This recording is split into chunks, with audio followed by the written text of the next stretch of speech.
In another episode of The Lies and the Loose Lips, we see Kody and Robyn once again putting their foots clean in their mouth. These habitual rake steppers cannot stop stepping on rakes. Every time you turn around, they say something which is diametrically opposed to the very thing that they are complaining about. In this particular episode, we have the benefit of the wisdom and observation of children that they keep trying to roll on out to make the excuses for them why they're so caring and why they're so good with the family. We get to see them tell stories about Ari and how this breakup has affected Ari and how dealing with Ari is so different and so special and yet so pure and wonderful that their descriptions of it will make you feel bad. It'll make you melt inside. The funniest thing about listening to them talk is that Robyn once again proves that a little pinch of truth mixed with a pound of horse sparkles makes the medicine go down. It just makes it so much sweeter.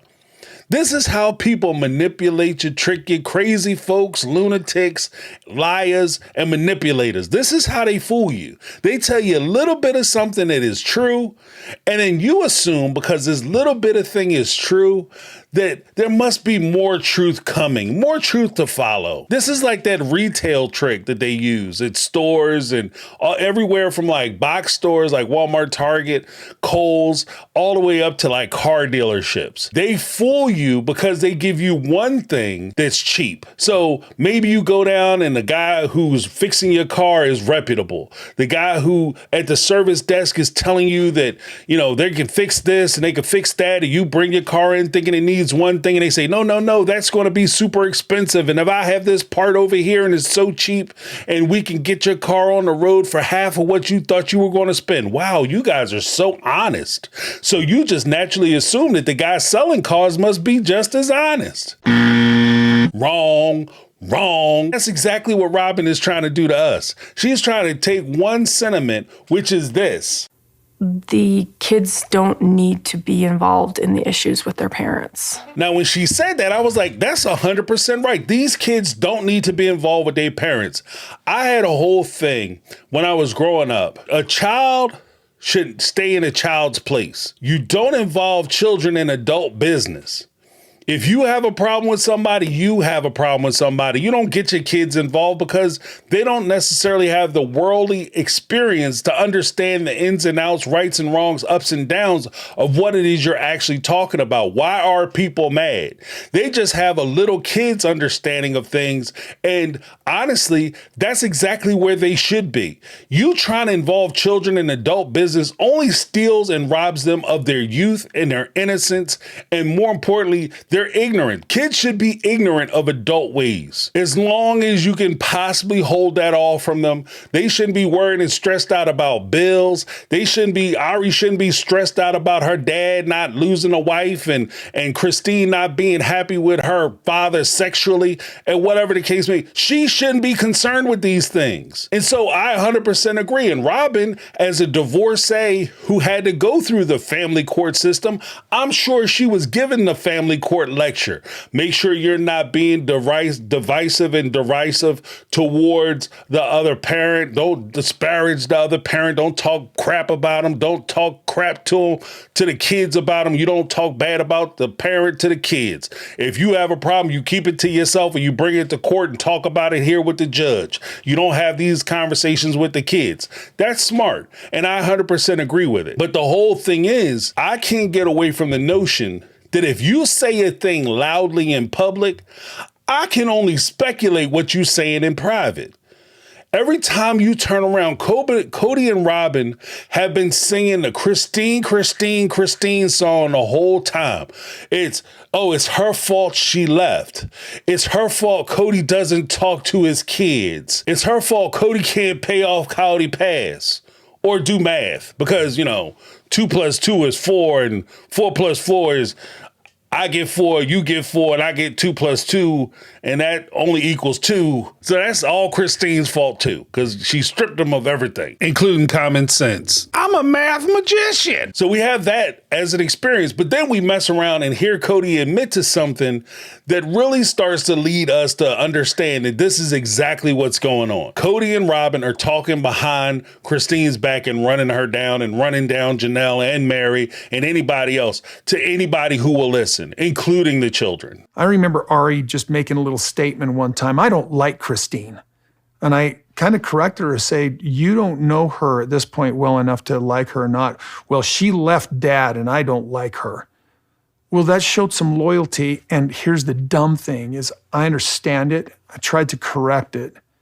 But that same kind of loyalty is happening amongst others in the family. Ari's the youngest. Of course, she should act like a child. Apparently, Kody didn't get the memo. He didn't stay on task. Robyn gave him a set of instructions. He balled them up and threw them in the trash because she said that the kids don't get involved and they don't involve the kids. And you shouldn't be talking to the kids about it. Then Kody turns around and thank you very much, editors, because apparently the editors don't like the Kody and Robyn either. Because every time they say something, the editors throw in a segment or a block that diametrically opposes everything they just got finished saying. So Kody says that Ari is showing some bit of loyalty. And by her being loyal to him, he understands that it's childlike and stupid. But she shows that little bit of loyalty and he understands that. He understands it. Right, you understand it because you've been crying about blind loyalty for years now. We watch you for season after season talk about everybody needs to have blind loyalty to you and just no questions asked, just do what you tell them to do. And here you have the little baby doing everything that you wanted to do and showing that blind loyalty. Is that why she's your favorite? Is that why you enjoy being over at the house? Is that why you enjoy spending time with her? Because she's still in that point where she's not smart enough or wise enough to be able to ask the questions about the things that you're doing wrong? Is that why you love that blind loyalty? And clearly you've been talking in front of her because why else would she say that? Why else would she have that in her mouth? That this is what's going on and this is why she doesn't like him. She didn't say, I don't like Christine because of the way she treats me. I don't like Christine because she's nasty to me. I don't like Christine because she makes me feel icky inside. She said, I don't like Christine because of her relationship with my father. Then my favorite part is he says he tried to correct it. A show of hands who believe Kody told his daughter not to have blind loyalty to him. I'll wait. I'm going to be waiting for a long time, I feel. Because I know in my heart, my soul, that Kody didn't look at her and say, girl, you don't just show blind loyalty to people. That's not how you go through life. That's not good for you or them. For you just to be loyal to somebody, have a reason, baby girl. And you don't understand what you're talking about, okay? So you stay in your place, have fun, daddy be back. Then my favorite part is he goes on to explain that Ari is a child and this whole mentality is childish and her feelings are childish and how silly it is that she's acting like a child. And here's the crazier part. I completely agree. Demanding blind loyalty is for children. It's a childish thing to do. Insecure, whiny nose, poopy pants, little baby boys demand blind loyalty from people. Grown-ups expect to give respect, receive respect, and from that mutual respect, you develop a relationship, and from that relationship spawns loyalty. Loyalty from experience with that other person. In other words, or should I say in short, grow up, Kody.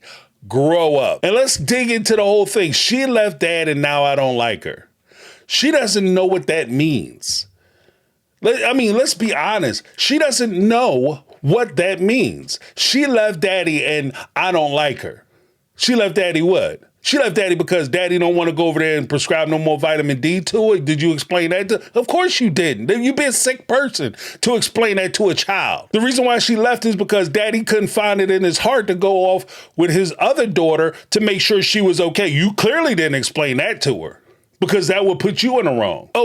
Daddy didn't take care of his relationships. That's why she decided to leave and go find happiness somewhere else. You didn't explain that to her. You just said that she's mean and she's nasty. That's why she left. And daddy didn't do anything wrong. We're going to watch episodes, I think in the future, I think next week episode, we're going to listen to Kody talk about, I don't know what I did wrong. I don't know what I did that was so bad. I don't understand why she left. Well, dumbass, if you don't understand why she left, how the hell you expect a 5-year-old to understand? You want her to explain it to you? You want her to sit you down at little play tea, the little tea party with the little plastic cups with nothing in it, and you want her to sit you down with Cross from Winnie the Pooh and little Pookie Bear and explain to you why your wife left you? What is wrong with you? And the fact you think this is a cute story is disturbing in and of itself. And here's my question. When she was having this whole explosion and this whole revelatory discussion about why she doesn't like Christine in the family, do you remember when you said this? The advantage to us is we don't really have to pay for a babysitter. We have the built-in ones right here. She's we don't not have a that babysitter. extra She's money. a mother in this family. That's what I'm saying. Did you have that same energy when you were sitting there talking to your daughter, when you were correcting her for her misguided approach to Christine? Did you explain to her that Christine is a mother in this family? She's not your wife's friend. She's not the lady next door. She's not the chick from up the block. She is a mother in this family. She's one of the founding mothers of this family, if we're going to keep it all the way a stack. Did you explain to her that even though she's not my wife anymore, she's still a mother in this family, and as a mother in this family, we will pay her all due respect? The same way you expect the OG3 to explain to their kids that they should respect Robyn as a mother in this family. Because that's the whole reason why you weren't speaking to Janelle's kids, because they weren't showing the proper and due respect to a mother in the family, according to you. So my question is, did you meet that same energy? I'm not saying you got to go off and go crazy, because I thought you overplayed your hand when you were talking to Janelle's kids. So I don't expect you to flip out on a child either, a preschooler. But at the same time, you can't have one standard when it comes to stuff you like and a different standard for other people. You know why? That's when people leave.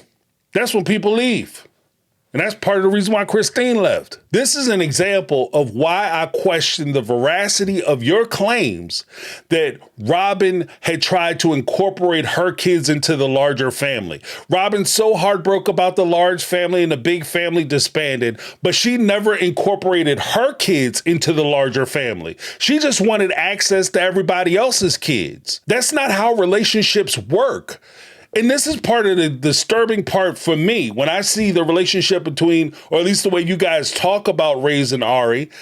I don't know her. I don't really want to comment on her. But if you're raising her in that way, then you're leading her down the path to use people the same way we think, or at least I think, Robyn tries to use a lot of the family. She uses the family for what she can get out of the family, and she likes them around when she likes them around, but she doesn't want to have to deal with them if it doesn't deal with her. If it's not to her pleasure, not to her benefit, or not something she wants to discuss or talk about, then she doesn't want to talk about it. She doesn't want to deal with them. But the second she has a party, or there's an event, or there's a celebration, or there's a gathering, she wants to be in the center of the crowd and everybody hugged up, bugged up, playing kissy face, playing brothers and sisters, cousins, mama, and everything else. That's not a relationship. That's pretend. So what you're teaching her is how to pretend.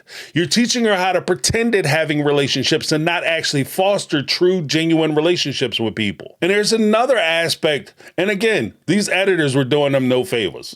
Zero favors done. Because this episode also showed an instance where Ari or at least Kody was telling a story about how Ari wasn't used to Kody leaving and going to see other wives. Let's take a listen. One experience I had was I was trying to leave the house. I was headed to Janelle's. Ariella was melting down. She grabs my leg and won't let me leave.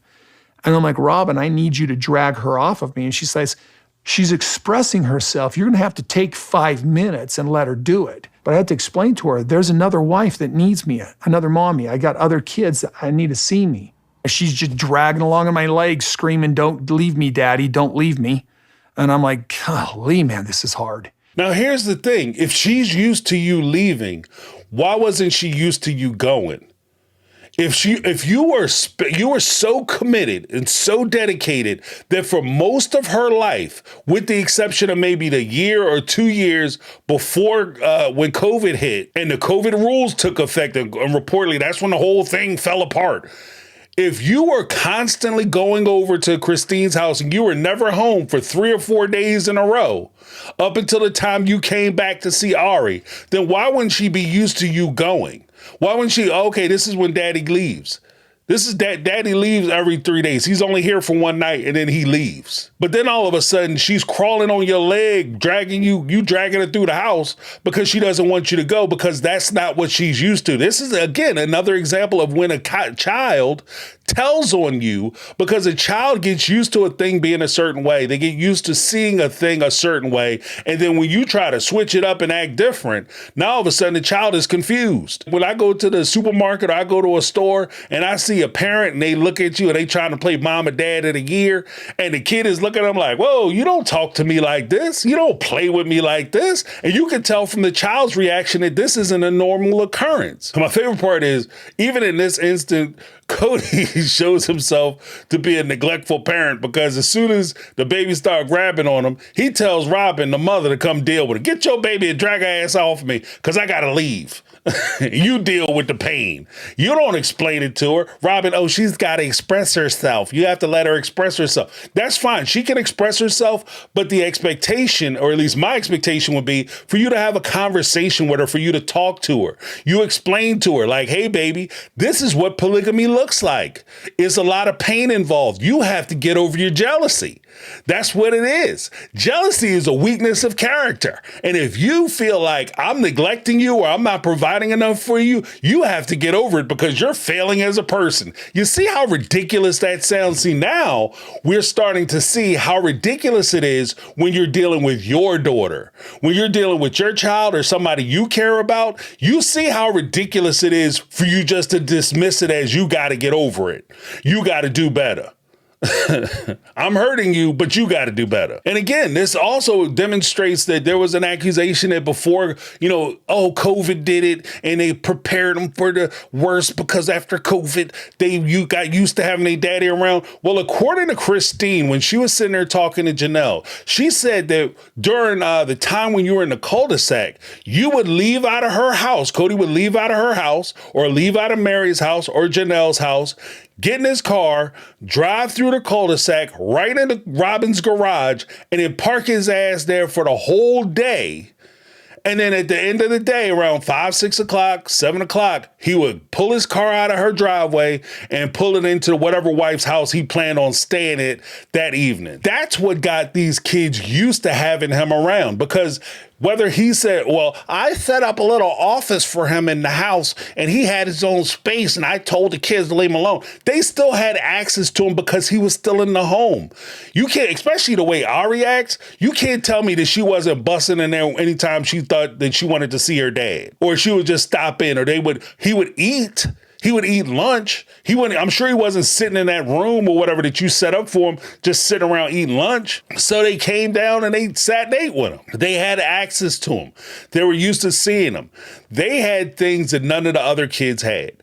And the sooner you guys admit it, at least if you were admitting it, I could take some of the things you say as honest. But if you're going to lie about little things, I'm assuming you're lying about all things. Sorry, that's just how I roll. Then, of course, we get Robyn's excuses. She loves her dad. She wants to be around her dad. Yes. But did it ever stop Kody from going to another mom's home? No, it didn't. I wouldn't have allowed it. Now, first of all, let's cut through the bull caca. Nobody had ever said that Ari didn't love her dad. Nobody questioned whether she loved her father or not. We don't question whether he loves her. The question was she used to him being in the house? You said, oh, but I would never keep him from going to another wife's house. You don't have to. If every time I walked out of the house, I had to peel my child off of me because they were crying and they were upset, I am discouraged from going over to another wife's house. You should have explained to your child, Miss, I'm so about polygamy and the plural lifestyle and having this big, huge family and seeing my sister wives as sisters and their kids as my kids. You should explain to your child that the dad is going to go see the other children. Don't you like it when dad comes over and visits you? Don't you like that? You like when dad's here, right?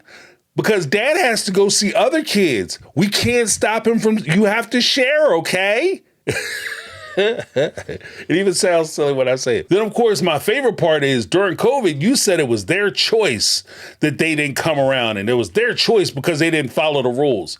But it's also your choice to make sure Kody's there, because I'm sure Ari and Saul weren't calling Kody up complaining that he wasn't there and that they're crying. You called Kody up and told him that they were upset and he had to be home and he had to tuck them in and he could only be gone for so many days. You were on his back to make sure that he brought his ass home every 2 or 3 days, if not every day, to tuck your kids in and deal with your kids. It wasn't just a thing that Kody was making this decision by himself, because if you were forcing him out of the house and you were pushing him out of the house, then he would have been over Janelle's house. He would have been over Christine's house more. She says all these things, but it's just lip service. And again, this is where it starts to get weird. Later on in the episode, when McKelty has her babies and Avalon is jealous because they say that Avalon, and I kind of take a little disagreement. They say Avalon realized that these kids are mommy and daddy's, and she's now jealous because these kids came home. I think she came off, or at least it looked like to me, she might have been a little more jealous because she wanted to play with the kids and they wouldn't let her play with them. Because she would have been too rough with them, and I'm not faulting them for not letting her play with them, because I think she would have jacked them kids up. But I think she wanted to play with the doll babies too, because that's how she saw them. She sees them as doll babies, and everybody gets to hold the doll baby but her. And even when I'm holding the doll baby, somebody else got their hand on the doll baby. But when y'all hold the doll baby, y'all get to hold the doll baby without nobody hold the doll baby. So I think that's why she was jealous, and that's why she was upset. That's just my two. Like, clearly the parents know better than I do, but that's just what I saw when I was watching that little clip. But Kody, he takes this opportunity to dredge up a story about how Christine is a horrible person. There was some weird stuff that happened. I mean, like, I had my first child and there was a mother that was jealous. Come here, Logan. Come here, Mary, calm something. Come here. It was Christine who got jealous when Logan was born. Logan was absolutely lovely. What I was going through was the first year of being in plural marriage. It was so hard. I felt like I lost my identity completely. Now, again, every opportunity to make Christine seem like a horrible person. Oh, she's jealous of babies. Who doesn't like babies? She hated babies. She didn't like Logan, which is also ironic because this episode opened up with Logan's wedding and him talking about he may not go to Logan's wedding, and how ironic it is that he's so excited about Christine showing up when Christine was jealous of him coming into the family. It's just like, it's little kid stuff. And this is what I'm talking about. It's so childish that you're jealous like this. Yeah, it's childish. This is childish. And it's also funny that Christine points out that, yeah, that was my first year of plural marriage. So, yeah, I was kind of struggling a little bit with plural marriage. It had nothing to do with Logan. But Kody can't see it as plural marriage. Why can't he see it as plural marriage? Because if it's plural marriage, that means that he was partially responsible for Christine's situation because he was a participant in the plural marriage activity. So he would be partly responsible for Christine being upset. But he can't say that. So now all of a sudden he has to blame it off and shuffle it off onto somebody else. I mean, if anything, this is just, he's finding any reason he can to disparage Christine. So if it rains outside, it's Christine's fault. It snows outside, it's Christine's fault. If he gets in his car and he forget to put the brake on or put the car in park and the car rolled down the hill, somehow that's Christine's fault. I was thinking of Christine and that's why I crashed my car. Like, anything that happens to him is Christine's fault. And it, to a point, is kind of demented and is very disturbing. But even then, this reinforces my point that you can't tell me that he's not in the house. Christine, he's in there singing blues songs sounding like this. There you go.